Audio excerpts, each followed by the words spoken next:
आज हम 11वीं कक्षा का चैप्टर जिसका नाम है कोशिका, उसके बारे में अध्ययन करेंगे। सबसे पहले इसकी डेफिनेशन लेने में कोशिका क्या है, कोशिका किसे कहते हैं। ठीक है, सजीवों की संरचनात्मक एवं क्रियात्मक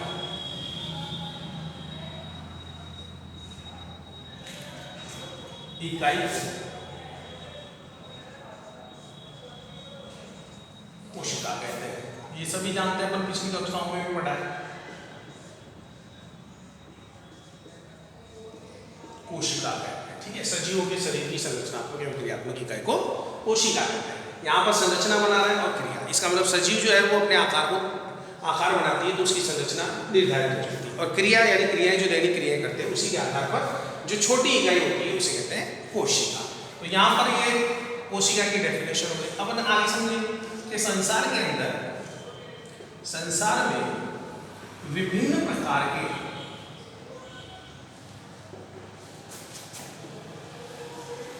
जंतु एवं पादप पाए जाते हैं।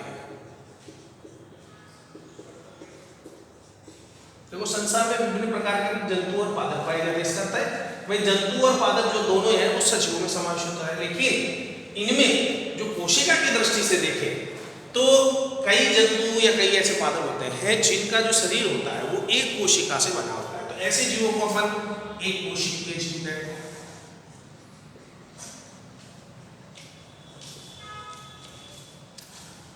जिनका अनेक कोशिकाओं से शरीर बनता है उन्हें बहुकोशिकीय जीव कहते हैं।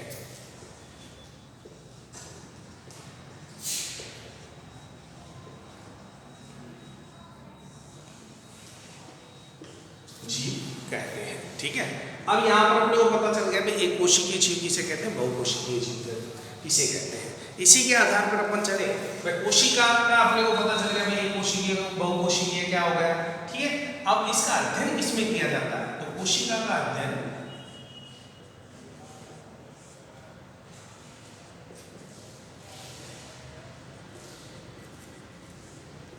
कोशिका विज्ञान में किया जाता है, जिसे अपन साइटोलॉजी कहते हैं। जिसे अपन साइटोलॉजी कहते हैं, ठीक है। अब यहाँ पर अपने को कोशिका के बारे में थोड़ा बहुत पता चल गया। डेफिनेशन आ गई, सजीवों की संरचनात्मक एवं क्रियात्मक इकाई कोशिका कहते हैं। विभिन्न प्रकार के जीव जंतु पाए जाते हैं जिनमें एक कोशिकीय भी हो सकते हैं, कई बहुकोशिकीय भी हो सकते हैं, और कोशिका का जिसमें अध्ययन किया जाता है उसे अपन साइटोलॉजी कहते हैं, ठीक है। अब अपन बात करें खोज की, भाई इस कोशिका की खोज किसने की थी सबसे पहले, ठीक है। तो सर्वप्रथम कोशिका या कोशिका की खोज रॉबर्ट हुक ने की थी।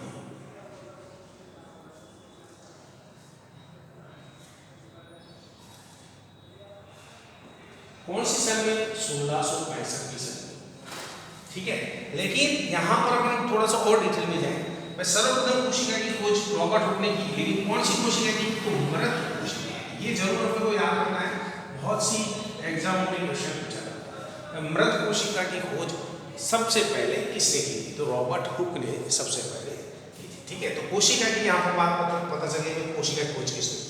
अब यहाँ पर मृत कोशिका की बात है। मान लो कोई क्वेश्चन ऐसे पूछा जाता है कि जीवित कोशिका की खोज सबसे पहले किसने की थी, तो यहाँ पर सर्वप्रथम जीवित कोशिका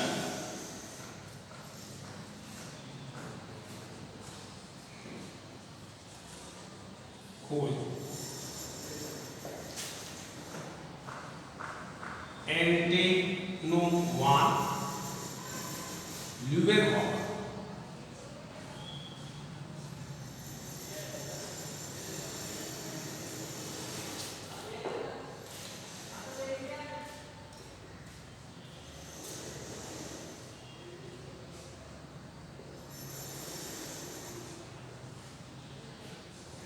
हॉक ने 1674 में, ये जरूर हमको याद रखना। तो दो चीज़ क्लियर हो गई अपनी। यहाँ पर कोशिका की खोज किसने की थी? तो रॉबर्ट हुक ने, ठीक है। और जीवित कोशिका की खोज किसने की थी? तो एंटोनो वॉन ल्यूवेनहॉक ने सबसे पहले जीवित कोशिका की खोज की थी, ठीक है। अब आगे चले अपन,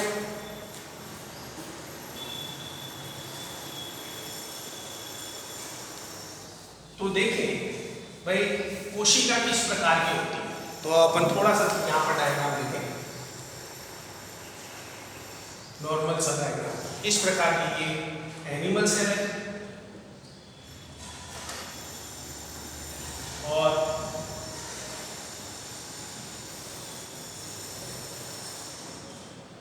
ये प्लांट सेल है।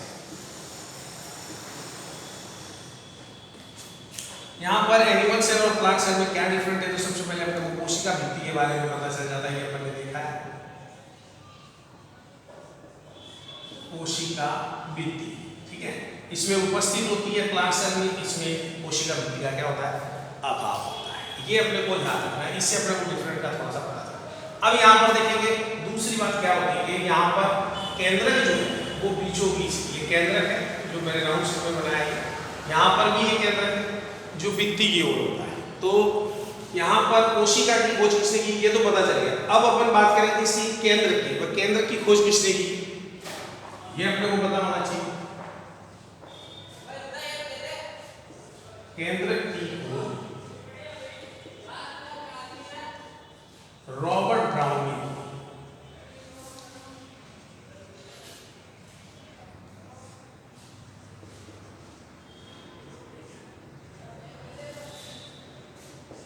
ये याद है, वो केंद्र की खोज किसने की? रॉबर्ट ब्राउन ने। और कौन सी सन में की थी? 1831 के। ये भी अपने को याद है। अब केंद्रक के अंदर एक छोटी संरचना होती है नाउस में, जिसे कहते हैं केंद्रिका, ठीक है। अब यहाँ पर एक और अपना उल्टा हो जाता है क्वेश्चन, भाई केंद्रिका की खोज किसने की? केंद्रिका की खोज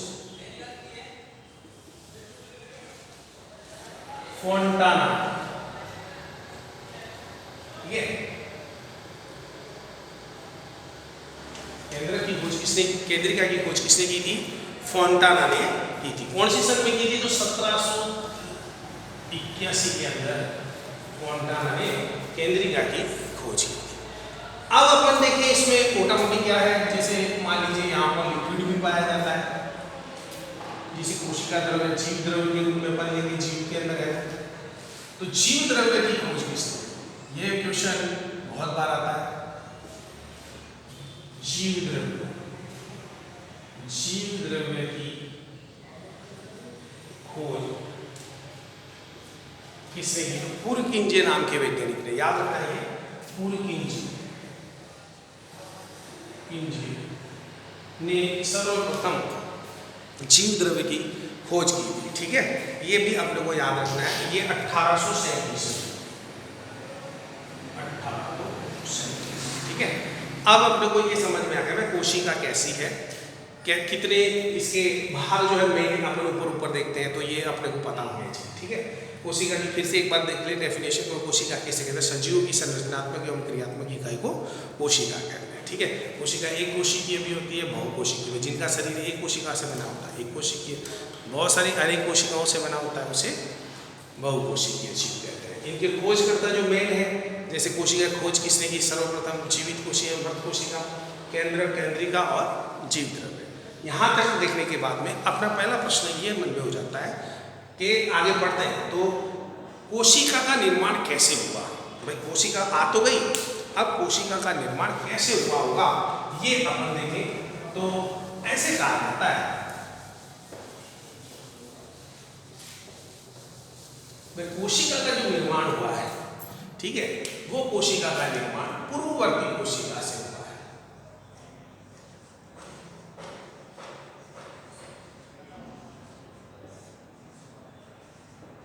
ध्यान रखना है, कोशिका का निर्माण कौन सी कोशिका से हुआ है? पूर्ववर्ती, यानी जो पुरानी कोशिका है, मातृ कोशिका है, उस कोशिका से कोशिका का निर्माण हुआ है। ये बात कौन बता रहा है? रुडोल्फ विर्चोव।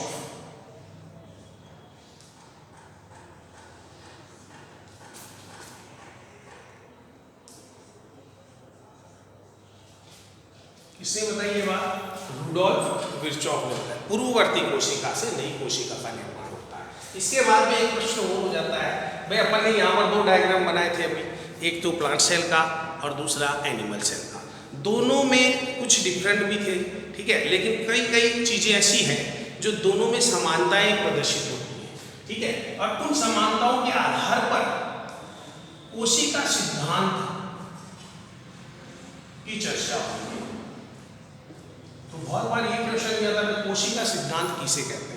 तो कोशिका सिद्धांत ऐसे कहते हैं, उसे कहा जाता है जो पादप कोशिका और जंतु कोशिका दोनों जो होती हैं, उन दोनों कोशिकाओं के अंदर काफी समानताएं देखने को मिलती है, उन्हें अपन कोशिका सिद्धांत कहते हैं। या फिर अपन ऐसे कह सकते हैं भाई कोशिका के अंदर जो उत्पाद उत्पन्न होते हैं, ठीक है, उन उत्पादों को भी कोशिका सिद्धांत कहा जाता।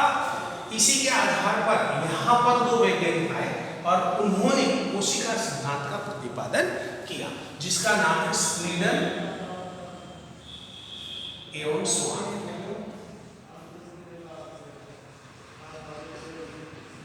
तो 2 हो गए यहाँ पर, स्लीडन और स्वान।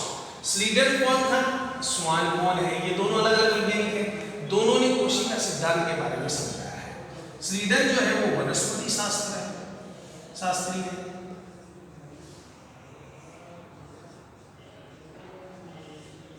और स्वान जो है वो प्राणी शास्त्र।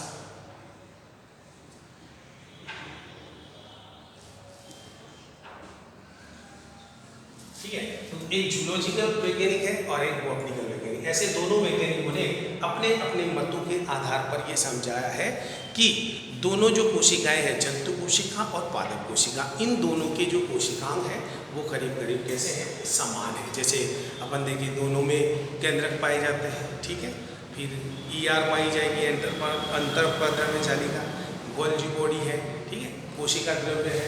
संरचना करीब करीब कैसी है, एक जैसी, मिलती जुलती अंग उसके मिलते जुलते नजर आएंगे, ये अपने को याद रखना है, ठीक है।